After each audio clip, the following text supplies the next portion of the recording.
ಮೊದಲಿಗೆ ರೈತರ ಪರವಾಗಿ ನಿಂತಿದ್ದ ನಮ್ಮ ಎಲ್ರಿಗೂ ಒಂದು ಅಂದರೆ ಆಟದ ವಿಚಾರ ಹೋರಾಟಕ್ಕೆ ತಿರುಗ್ತು. ಸೊ ಹಂಗೆ ನಾವೆಲ್ಲ ಅಮ್ಮಕ್ಬಿಟ್ರು. ಒಳ್ಳೇದಾಗಲಿ. ಮತ್ತು ನನಗೆ ಫೋನ್ ಮಾಡಿದ್ರು ಫಸ್ಟು. ಹೀಗೆ ಹೋಗ್ತಿದ್ರೆ, ಸರ್ ನಾನು ಚೇತನ್ ಅಂತ ನಿಮ್ಮ ಹತ್ರ ಮಾತಾಡಬೇಕು ಅಂದರು. ಏನು ವಿಷಯ ಅಂದೆ. ನಾನು ಹಿಂಗೆ ಸಿನಿಮಾ ಮಾಡಬೇಕು ಅಂದರು. ನೀವು ಅಂದೆ. ನಾನು ರೈತ ಸರ್ ಅಂದರು. ಅಲ್ಲ, ನನ್ನ ಸಿನಿಮಾ ಡೈರೆಕ್ಟರ್ ಆಗಲಿ ಪ್ರೊಡ್ಯೂಸರ್ ಆಗಲಿ ಮಾಡ್ತಾರೆ, ಏನು ರೈತರು ಮಾಡ್ತಾವ್ರಲ್ಲ ಅಂದ್ಬಿಟ್ಟು ನನಗೆ ಸ್ವಲ್ಪ ಭಯ ಆಯಿತು. ಆಮೇಲೆ ಹೋಗಿ ಕತೆ ಹೇಳ್ತೀನಿ ಅಂದರು. ಸರಿ ಹೇಳಿ ಅಂದರು. ಅವ್ರದ್ದೊಂದಷ್ಟು ಕತೆ ಹೇಳಿದ್ರು. ಚೆನ್ನಾಗಿದೆ ಅಂದೆ. ಆಮೇಲೆ ಇನ್ನೊಂದು ಕತೆ ಇದೆ ಸರ್, ಆ್ಯಕ್ಚುಲಿ ಪಿಕ್ಚರ್ ಮಾಡಬೇಕಾಗಿರೋದು ಈ ಕತೆ, ನಾನು ಇಷ್ಟೊತ್ತು ಹೇಳಿದ್ದು ನನ್ನ ಕತೆ ಅಂದರು. ಸರಿ, ಎರಡೆರಡು ಕತೆ ಇದೆ ಅಂದ್ಕೊಂಡೆ. ಸೊ ಅದು ಒಂಥರ ಪೆಕ್ಯುಲಿಯರ್ ಕ್ಯಾರೆಕ್ಟ್ರು. ಚೇತನ್ ಅಂದರೆ ಒಬ್ಬ ಹೀರೋ ಆಗಬೇಕು ಅಂತ ಬರೋದು, ಪ್ರೊಡ್ಯೂಸರ್ ಹುಡುಕಲ್ಲ, ತಾನೇ ಪ್ರೊಡ್ಯೂಸರ್ ಆಗ್ತಾರೆ. ತುಂಬ ಚಿಕ್ಕ ಏಜ್ಗೆ ಎಲ್ಲ ವಿಚಾರನೂ, ಒಂದು ಕೃಷಿ ಅಂತ ಹೇಳಿದ್ರೆ ಅದರಲ್ಲೇ 100% ಕೆಲಸ, ಹೈನುಗಾರಿಕೆ ಅಂದರೆ ಅದರಲ್ಲೊಂದು 100%. ಯಾವುದೂ ಇದಿಲ್ಲ. ಒಂದು ಪರ್ಕೆ ತೊಗೊಂಡು ಸಗಣಿ ಗುಡಿಸ್ಕೊಂಡು ಆ ಪರ್ಕೆ ಈ ಕಡೆ ಬಿಸಾಕಿ ಈ ಕಡೆ ನಮ್ಮ ಪ್ರವೀಣನ ಜೊತೆ ನಿಂತ್ಕೊಂಡು ಇಟ್ಟರು ಕೊಡೋದು.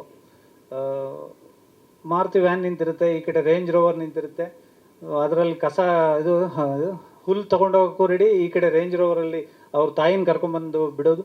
ಅಂದರೆ ಈ ವ್ಯಕ್ತಿ ಇಷ್ಟೊಂದು ಎಲ್ಲ ವಿಭಾಗಗಳಲ್ಲೂ ಇದ್ದಾರಲ್ವಾ ಅಂತ. ಸೊ ಸಿನಿಮಾಗೆ ಬನ್ನಿ ಅಂತ ಹೇಳಿದಾಗ ಇದೆ ಸರ್, ಅವ್ರು ಹೇಳಿದ್ದು ಒಂದೇ ಮಾತು, ಸರ್ ನನಗೆ ಬಾಗಿಲು ಮುಚ್ಚಿದೆಯಾ ಬಾಗಿಲು ತೆಗ್ದಿದೆಯಾ ಗೊತ್ತಿಲ್ಲ, ನನಗೆ ನೇಗ್ಲಿದೆ ಅಂದರು. So ready.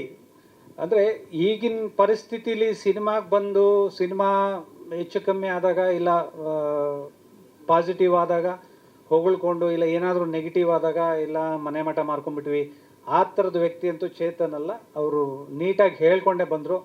ಸರ್ ಎಲ್ಲರೂ ಹೇಳ್ತಾರೆ ಕಲೆ ಎಲ್ಲರೂ ಕೈ ಬೀಸಿ ಕರೆಯುತ್ತೆ, ಕೆಲವ್ರಿಗೆ ಮಾತ್ರ ಕೈ ಹಿಡಿಯುತ್ತೆ ಅಂತ. ಹಿಡಿದ್ರೆ ಹಿಡೀಲಿ ಸರ್ ಅಂತ ಅವ್ರು ದೇವ್ರಿಗೆ ಡೀಲ್ ಕೊಟ್ಬಿಟ್ರು. ಸೊ ಮತ್ತು ತಂಡ ತುಂಬ ಚೆನ್ನಾಗಿ ಕಟ್ಟಿದ್ದಾರೆ. ಒಳ್ಳೊಳ್ಳೆ ಟೆಕ್ನಿಷಿಯನ್ಸ್ ಇದ್ದಾರೆ. ಪ್ರಕಾಶ್ ಅವರು ಎರಡನೇ ಸಿನಿಮಾ ಅನಿಸುತ್ತೆ, ಮೊದಲನೇದು RCB ಅಂತ ಒಂದು ಸಿನಿಮಾ ಮಾಡಿದರು. ಈ ಸಿನಿಮಾ ನಿರ್ದೇಶನ ಮಾಡ್ತಿದ್ದಾರೆ. ಯೋಗಿ ಅವರಿದ್ದಾರೆ.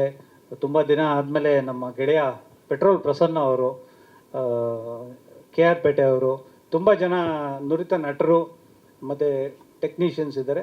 ತುಂಬ ಇಂಟ್ರೆಸ್ಟಿಂಗಾಗಿ ಕತೆ ಬೇರೆ ಹೇಳಿದ್ರು. ಕತೆ ಅವರೇ ಬರ್ಕೊಂಡಿದ್ದಾರೆ ನಮ್ಮ ಚೇತನ್. ತುಂಬ ಚೆನ್ನಾಗಿದೆ ಕತೆ. ಮತ್ತು ನೀವು ಎಲ್ಲರ ಆಶೀರ್ವಾದ ಪಡ್ಕೊತಾ ಇದ್ದೀರಾ. ಸೊ ಇದೇ ಥರ ಸಿನಿಮಾನು ಯಶಸ್ಸಾಗಲಿ ಅಂತ ಕೇಳ್ಕೊಳ್ತಾ ಇದ್ದೀನಿ. Thank you so much. ಯಾರ್ದು ಅವ್ರದ್ದೊಂದು ಬೇಸಿಕ್ ಲೈನ್ ಕೊಟ್ಟರು. ಸೊ ಅದು ಕತೆ ಬಂದು ಅಮ್ಮ ಮತ್ತು ತುಪ್ಪದನ್ನು ತಿನ್ಕೊಂಡು ಬೆಳೆದಿರೋಂಥ ಮಗು ಮೇಲೆ ಬರುತ್ತೆ. ಸೊ ಆ ಒಂದು ಪರಿಸ್ಥಿತಿ ಹೇಗೆ ಅವ್ರನ್ನೆಲ್ಲ ಕರ್ಕೊಂಡು ಹೋಗುತ್ತೆ ಅನ್ನೋದು ಅಮ್ಮನ ಮಗ.